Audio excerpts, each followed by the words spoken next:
Hello friends, welcome to my channel learn try and repeat. आज हम discuss करने लगे हैं कि what are the factors responsible for the growth and development, कि किन किन चीज़ों पर, किन किन फैक्टर्स पर हमारी जो ग्रोथ है वो डेवलपमेंट है वो डिपेंड करती है। तो सबसे पहला है हेरिडिटी। सो जो हेरिडिटी होती है basically it is a biological process. It is biological process. तो उसमें क्या होता है कि जो हम एक पेरेंट है, ठीक है ना, जो पेरेंट्स की क्वालिटी है वो उनके चाइल्ड पर जाती है, चाइल्ड में जाती है। तो it is a transmission of some qualities of that can be a physical and social qualities, you can say characteristics. तो फिजिकल करेक्टरिस्टिक्स भी हो सकते हैं।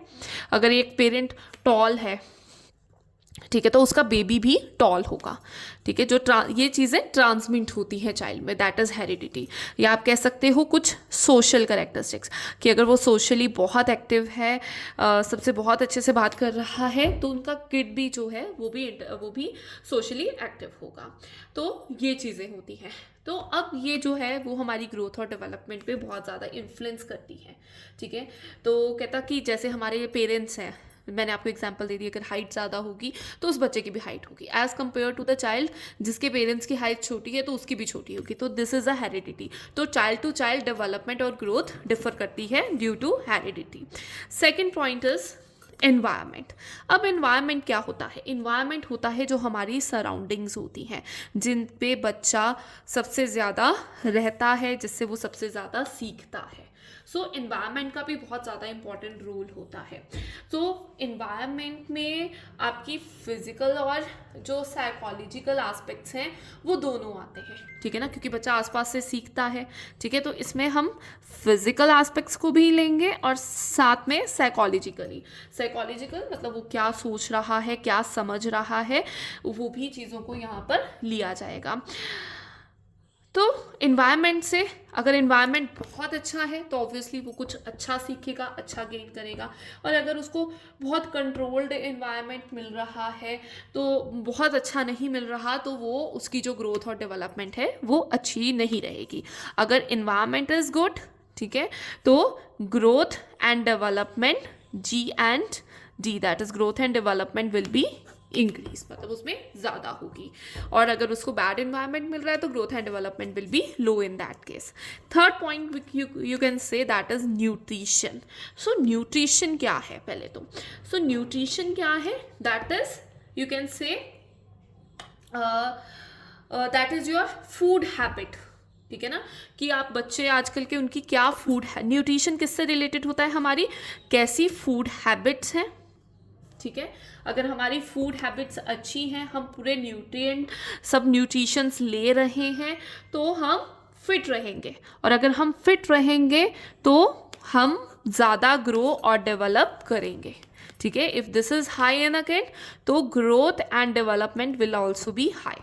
और अगर किसी में लैक ऑफ न्यूट्रिशन है, that is a malnutrition for that, कि अगर उसमें वो कमी है, तो वो बच्चा आप हमेशा देखोगे कि वो वीक रहेगा, उसका स्ट्रक्चर भी और उसका फंक्शनल भी। ठीक है ना, दोनों चीज़ें इफेक्ट होंगी। सो जो न्यूट्रिशन है वो बहुत ज़्यादा ज़रूरी है। अगर वो माल न्यूट्रिशन है तो मतलब उसकी दोनों एस्पेक्ट पे एडवर्स इफेक्ट होगा। इफेक्ट किन किन चीज़ों पे? That is structural and functional development, दोनों ही उसकी वीक रहेगी।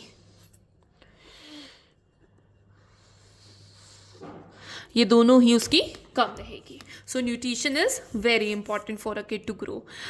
Okay, next fourth you can say sex, that is a boy और अ गर्ल। ठीक है ना, अगर गर्ल है और बॉय है, अगर आप इन दोनों को देखते हो तो दोनों का जो ग्रोथ का प्रोसेस है वो हमेशा डिफर करता है। ठीक है ना, there is always difference in the growth and development of a boy and girl. जो बॉय है वो जर्नली करेजियस होते हैं, ठीक है, देन अ गर्ल। बट जो गर्ल्स हैं उनमें अपनी एडोलेसेंस की एज तक उनकी जो ग्रोथ होती है ना फिजिकल, वो बहुत ज़्यादा रैपिड होती है। तो वो एडोलेसेंस की एज तक वो काफ़ी अच्छा और बहुत जल्दी ग्रो करती हैं देन बॉयज़। ठीक है, और दोनों के बॉडी कॉन्स्टिट्यूशंस और स्ट्रक्चर में डिफरेंस होता है। ठीक है, तो ये भी बहुत इफेक्ट डालता है कि वो एक गर्ल है या बॉय है। Then you can take fifth point as early stimulation. So this is very important. एक किड है, एक चाइल्ड है जिसको एट द एज ऑफ 2 हमने उसको दिखाना शुरू कर दिया, not at age 2, you can say कि 1.5 साल 1 साल के बाद हमने उसको सिखाना शुरू कर दिया कि this is Apple, this is fan, this is light, this is सन. तो उसको आपने चीज़ों के साथ मिलाना शुरू कर दिया, उसको बताना शुरू कर दिया कि this will be your school and you will go to school, you will learn this. आपने पॉइंट्स सिखानी शुरू कर दी. तो दैट इज़ अर्ली स्टिमुलेशन कि आपने उसको इन्वायरमेंट के पास, अपने आसपास के पास और उसको लर्न करवाना शुरू कर दिया, जिसमें अर्ली स्टिमुलेशन ज़्यादा होगी. ठीक है ना. तो उसमें उसकी जो ग्रोथ और डेवलपमेंट है वो हाई होगी. तो अर्ली स्टिमुलेशन होगी. ठीक है. तो वो क्या होगी, उसकी growth and development will be high. तो आप ये कह सकते हो कि a stimulating environment encourage good physical and mental development. ठीक है. कि अगर आपका अच्छा अर्ली स्टिमुलेशन है तो उससे क्या हो रहा है, आपका गुड फिजिकल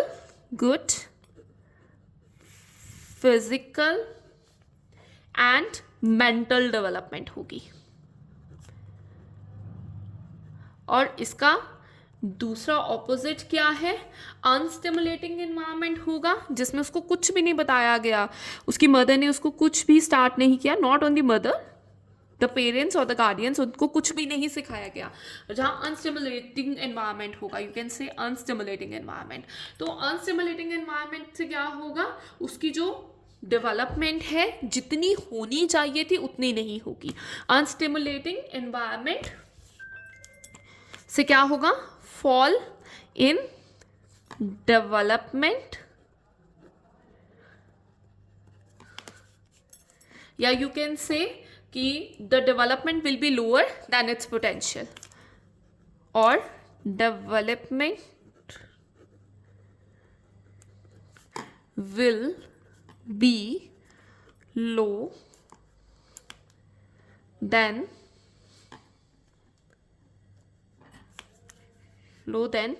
इट्स पोटेंशियल. मतलब जितनी उसकी इस समय हो जानी चाहिए थी उतनी उसकी ग्रो नहीं हो पाई. And last, that is child rearing practice. So इस पॉइंट पे क्या है कि आपकी पेरेंटिंग कैसी है उस पर भी बच्चे की डेवलपमेंट, जो ग्रोथ है वो इफ़ेक्ट करती है.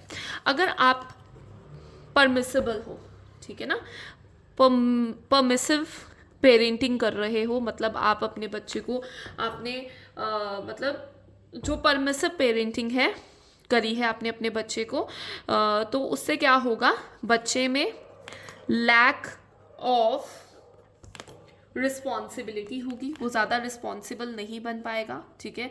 क्योंकि आप उसी की सुन रहे हो, आप उसको अपनी नहीं मनवा रहे हो. ठीक है. उसमें पुअर इमोशनल कंट्रोल होगा, वो अपने इमोशंस को जो है वो कंट्रोल नहीं कर पाएगा. ठीक है ना. तो पुअर इमोशनल कंट्रोल रहेगा.